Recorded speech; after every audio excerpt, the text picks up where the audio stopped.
ಮುಂಬೈನ ಛತ್ರಪತಿ ಶಿವಾಜಿ ಮಹಾರಾಜ್ ಅಂತಾರಾಷ್ಟ್ರೀಯ ವಿಮಾನ ನಿಲ್ದಾಣದಲ್ಲಿ ಆಕಾಶ್ ಏರ್ ವಿಮಾನಕ್ಕೆ ಸರಕು ಸಾಗಾಣಿಕೆಯ ಟ್ರಕ್ ಡಿಕ್ಕಿ ಹೊಡೆದಿದೆ. ವಿಮಾನವನ್ನು ನಿಲ್ದಾಣದಲ್ಲಿ ನಿಲ್ಲಿಸಿದ ವೇಳೆ ಟ್ರಕ್ ಹಿಂಭಾಗದ ರೆಕ್ಕೆಗಳಿಗೆ ಡಿಕ್ಕಿಯಾಗಿದೆ.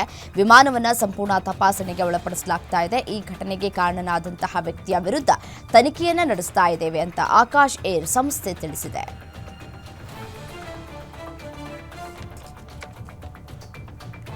ರಾಜಸ್ಥಾನದಲ್ಲಿ ಕಳೆದ 24 ಗಂಟೆಗಳಲ್ಲಿ ಭಾರೀ ಮಳೆಗೆ 6 ಜನರು ಪ್ರಾಣವನ್ನು ಕಳೆದುಕೊಂಡಿದ್ದಾರೆ. ಭಾರೀ ಮಳೆಯಿಂದಾಗಿ ಹಲವು ಪ್ರದೇಶಗಳು ಜಲಾವೃತಗೊಂಡಿವೆ. ಭಾರತೀಯ ಹವಾಮಾನ ಇಲಾಖೆ ರೆಡ್ ಅಲರ್ಟ್ ಘೋಷಣೆ ಮಾಡಿದೆ. ಇಂದು ಭಾರೀ ಮಳೆಯಾಗುವ ಮುನ್ಸೂಚನೆ ಕೊಟ್ಟಿದೆ. ಜೈಪುರ ಸೇರಿದಂತೆ ಹಲವು ಜಿಲ್ಲೆಗಳಲ್ಲಿ ಗುಡುಗು ಮತ್ತು ಮಿಂಚು ಸಹಿತ ಭಾರೀ ಮಳೆಯ ಎಚ್ಚರಿಕೆಯನ್ನು ನೀಡಲಾಗಿದೆ.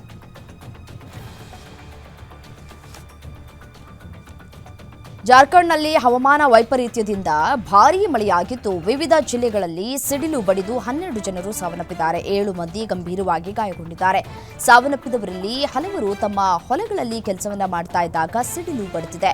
ಗಿರಿದೇಹ್ ಮತ್ತು ದುಮ್ಕಾ ಜಿಲ್ಲೆಗಳಲ್ಲಿ ಹೆಚ್ಚು ಜನ ಪ್ರಾಣವನ್ನ ಕಳೆದುಕೊಂಡಿದ್ದು 2 ಜಿಲ್ಲೆಗಳಲ್ಲಿ ತಲಾ 3 ಸಾವನ್ನಪ್ಪಿದ್ದಾರೆ. ಇಂಧನ ಪರಿವರ್ತನೆಯ ಪ್ರಯಾಣದಲ್ಲಿ ಭಾರತ ಒಂದು ಮೈಲಿಗಲ್ಲನ್ನು ಸಾಧಿಸಿದೆ. ಪಳೆಯುಳಿಕೆಯೇತರ ಇಂಧನದಲ್ಲಿ 5 ವರ್ಷ ಮೊದಲೇ 242.8 ಗಿಗಾವ್ಯಾಟ್ ವಿದ್ಯುತ್ ಸಾಮರ್ಥ್ಯವನ್ನು ಸಾಧಿಸಿ ಹೆಗ್ಗಳಿಕೆಗೆ ಪಾತ್ರವಾಗಿದೆ. ನವೀಕರಿಸಬಹುದಾದಂತಹ ಇಂಧನ ವಲಯದಲ್ಲಿ ಭಾರತ 2030ರ ವೇಳೆಗೆ 484.8 ಗಿಗಾವ್ಯಾಟ್ ಸ್ಥಾಪಿತ ವಿದ್ಯುತ್ ಸಾಮರ್ಥ್ಯ ಗುರಿಯೊಂದಿಗೆ ವಿಶಿಷ್ಟ ಹೆಜ್ಜೆಯನ್ನು ಹಾಕಿತ್ತು. ಆದರೆ 2025ರ ವೇಳೆಗಾಗಲೇ 242.8 ಗಿಗಾವ್ಯಾಟ್ ಸಾಮರ್ಥ್ಯದೊಂದಿಗೆ ಪ್ಯಾರಿಸ್ ಒಪ್ಪಂದಕ್ಕೆ ಅನುಗುಣವಾಗಿ ನಿಗದಿತ ಗುರಿಗಿಂತ 5 ವರ್ಷ ಮೊದಲೇ ಸಾಧನೆಯನ್ನ ಮಾಡಿ ತೋರಿಸಿದೆ. ಈ ಬಗ್ಗೆ ಕೇಂದ್ರ ಸಚಿವ ಪ್ರಹ್ಲಾದ್ ಜೋಶಿ ಸಂತಸವನ್ನು ವ್ಯಕ್ತಪಡಿಸಿದ್ದಾರೆ.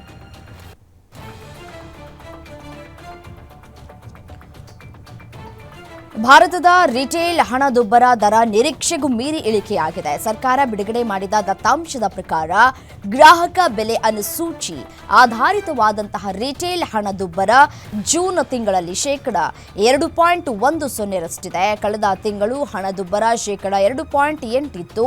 ಸತತ 2 ತಿಂಗಳು ಇದು ಶೇಕಡ 3ರ ಒಳಗಿರೋದು ವಿಶೇಷ. ಜೂನ್ ತಿಂಗಳ ಹಣದುಬ್ಬರವು ಕಳೆದ 6 ವರ್ಷದಲ್ಲಿ ಕನಿಷ್ಠ ಮಟ್ಟ ಅಂತ ಅನಿಸಿದೆ.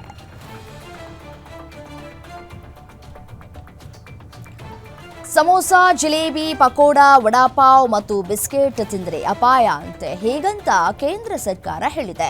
ತಿಂಡಿಗಳ ಬಗ್ಗೆ ಜನರಿಗೆ ಅದರ ಆರೋಗ್ಯ ಸಮಸ್ಯೆಗಳನ್ನು ತಿಳಿಸಬೇಕು ಎಂಬ ಕಾರಣದಿಂದ ಶೀಘ್ರದಲ್ಲೇ ಸಿಗರೇಟ್ ರೀತಿಯ ಆರೋಗ್ಯ ಅಲರ್ಟ್ಗಳನ್ನು ನೀಡಲಿದೆ.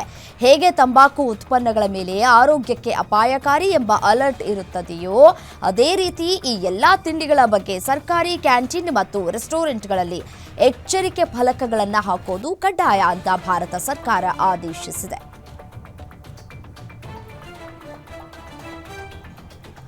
₹500 ಬ್ಯಾನ್ ಆಗುತ್ತೆ ಎಂಬ ಸಂದೇಶ ಸದ್ಯ ಜನರಲ್ಲಿ ಆತಂಕವನ್ನು ಸೃಷ್ಟಿಸಿದೆ. ಆದರೆ ₹500 ನೋಟುಗಳನ್ನು ತೆಗೆದುಹಾಕುವ ಕುರಿತು ಯಾವುದೇ ಉಲ್ಲೇಖವಿಲ್ಲ. ಈ ಸೂಚನೆಯನ್ನು ತಪ್ಪಾಗಿ ಅರ್ಥೈಸಿಕೊಂಡು ಅಥವಾ ಉದ್ದೇಶಪೂರ್ವಕವಾಗಿ ತಿರುಚಿ ವದಂತಿಗಳನ್ನು ಹರಡಿಸಲಾಗಿದೆ ಅಂತ ಆರ್ಬಿಐ ತಿಳಿಸಿದೆ.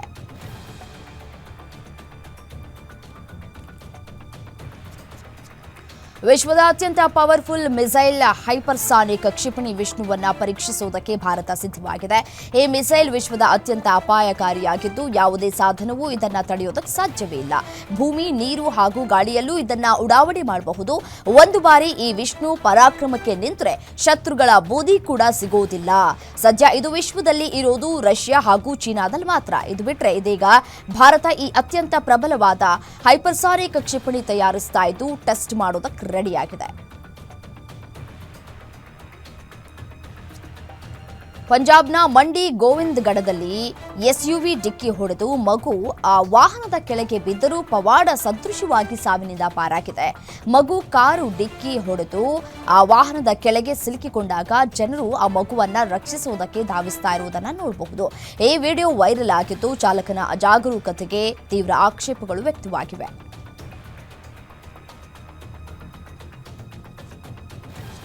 ಬಾಹ್ಯಾಕಾಶಕ್ಕೆ ತೆರಳಿದ ಭಾರತೀಯ ಗಗನಯಾತ್ರಿ ಶುಭಾಂಶು ಶುಕ್ಲಾ ಸೇರಿದಂತೆ 4 ಗಗನಯಾತ್ರಿಗಳು ಭಾರತಕ್ಕೆ ವಾಪಸ್ ಆಗ್ತಾ ಇದ್ದಾರೆ. ಡ್ರ್ಯಾಗನ್ ನೌಕೆ ಮೂಲಕ ಭೂಮಿಯತ್ತ ಆಗಮಿಸ್ತಾ ಇರುವಂತಹ 4 ಅಂತಾರಾಷ್ಟ್ರೀಯ ಬಾಹ್ಯಾಕಾಶ ಕೇಂದ್ರದಿಂದ ಭೂಮಿಯತ್ತ ಪ್ರಯಾಣವನ್ನು ಬೆಳೆಸಿದ್ದಾರೆ. ಇವತ್ತು ಮಧ್ಯಾಹ್ನ 3 ಗಂಟೆಗೆ ಭೂಮಿಗೆ ತಲುಪಲಿದ್ದಾರೆ. ಡ್ರ್ಯಾಗನ್ ಎಂದು ಕ್ಯಾಲಿಫೋರ್ನಿಯಾದ ಕರಾವಳಿ ಪ್ರದೇಶದಲ್ಲಿ ಇಳಿಯಲಿದೆ. ಭಾರತದ ವಿದೇಶಾಂಗ ಸಚಿವ ಎಸ್ ಜೈಶಂಕರ್ ಅವರು 3 ದಿನಗಳ ಚೀನಾ ಪ್ರವಾಸದಲ್ಲಿದ್ದಾರೆ. ಈ ವೇಳೆ ಚೀನಾದ ಉಪಾಧ್ಯಕ್ಷ ಹಾನ್ ಜೆಂಗ್ ಅವರನ್ನ ಭೇಟಿಯಾಗಿದ್ದಾರೆ. ಈ ಕುರಿತು ಎಸ್ ಜೈಶಂಕರ್ ಸಾಮಾಜಿಕ ಮಾಧ್ಯಮದಲ್ಲಿ ಪೋಸ್ಟ್ ಅನ್ನು ಹಂಚಿಕೊಂಡಿದ್ದಾರೆ. ಟಿಯಾನ್ಜಿನ್ನಲ್ಲಿ ನಡೆಯಲಿರುವಂತಹ ಶಾಂಘೈ ಸಹಕಾರ ಸಂಸ್ಥೆಯ ಸದಸ್ಯ ರಾಷ್ಟ್ರಗಳ ಸಭೆಯಲ್ಲಿ ಭಾಗವಹಿಸಲಿದ್ದಾರೆ. ಎಲ್ಲ ಸದಸ್ಯ ರಾಷ್ಟ್ರಗಳ ವಿದೇಶಾಂಗ ಮಂತ್ರಿಗಳು ಇದರಲ್ಲಿ ಭಾಗವಹಿಸಲಿದ್ದಾರೆ. ರಷ್ಯಾ ಅಧ್ಯಕ್ಷ ವ್ಲಾಡಿಮಿರ್ ಪುಟಿನ್ ವಿರುದ್ಧ ಅಮೆರಿಕ ಅಧ್ಯಕ್ಷ ಡೊನಾಲ್ಡ್ ಟ್ರಂಪ್ ಅಸಮಾಧಾನವನ್ನು ವ್ಯಕ್ತಪಡಿಸಿದ್ದಾರೆ. ಪುಟಿನ್ ಬೆಳಗ್ಗೆ ಬಣ್ಣದ ಮಾತನಾಡಿ ಸಂಜೆ ಬಾಂಬ್ ಹಾಕುವ ವ್ಯಕ್ತಿ ಅಂತ ಟ್ರಂಪ್ ಹೇಳಿದ್ದಾರೆ. ಅಮೆರಿಕವು ಉಕ್ರೇನ್ಗೆ ಪೇಟ್ರಿಯಾಟ್ ವಾಯು ರಕ್ಷಣಾ ವ್ಯವಸ್ಥೆಯನ್ನ ನೀಡುವುದಾಗಿ ಟ್ರಂಪ್ ಘೋಷಿಸಿದ್ರು. ಇದಕ್ಕಾಗಿ ಟ್ರಂಪ್ ಈ ವಾರ ನ್ಯಾಟೋ ಪ್ರಧಾನ ಕಾರ್ಯದರ್ಶಿ ಮಾರ್ಕ್ ರುಟ್ಟೆ ಅವರನ್ನ ಭೇಟಿ ಮಾಡಲಿದ್ದಾರೆ. ಚೀನಾದಿಂದ ರಸಗೊಬ್ಬರ ಪೂರೈಕೆ ಸ್ಥಗಿತಗೊಂಡ ಕಾರಣಕ್ಕೆ ಭಾರತವು ಈಗ ಸೌದಿ ಅರೇಬಿಯಾದಿಂದ ಡಿಎಪಿ ರಸಗೊಬ್ಬರ ಪಡೆಯಲಿದೆ. ರಸಗೊಬ್ಬರ ಪೂರೈಕೆಗಾಗಿ ಸೌದಿ ಅರೇಬಿಯಾ ಜೊತೆ ಭಾರತ ದೀರ್ಘಾವಧಿ ಒಪ್ಪಂದಕ್ಕೆ ಸಹಿ ಹಾಕಿದೆ. ಸೌದಿ ದೇಶದ ಮೈನಿಂಗ್ ಸಂಸ್ಥೆಯಾದ ಮಾದೆನ್ ಜೊತೆ ಭಾರತದ ಇಂಡಿಯನ್ ಪೊಟ್ಯಾಷಿಲ್ ಜೊತೆಗೆ ಲಿಮಿಟೆಡ್ ಏನಿದೆಯಲ್ಲ ಈ ಒಂದು ಕಂಪನಿ ಮತ್ತೆ ಕೋಲ್ ಇಂಡಿಯಾ KRIBHCO ಕಂಪನಿಗಳು ಸಹಿಯನ್ನ ಹಾಕಿವೆ. 5 ವರ್ಷ ಕಾಲ ಈ ಸೌದಿ ಕಂಪನಿಯು ಭಾರತೀಯ ಕಂಪನಿಗಳಿಗೆ 31 ಲಕ್ಷ ಮೆಟ್ರಿಕ್ ಟನ್ DAP ರಸಗೊಬ್ಬರವನ್ನು ಪೂರೈಕೆ ಮಾಡಲಿದೆ.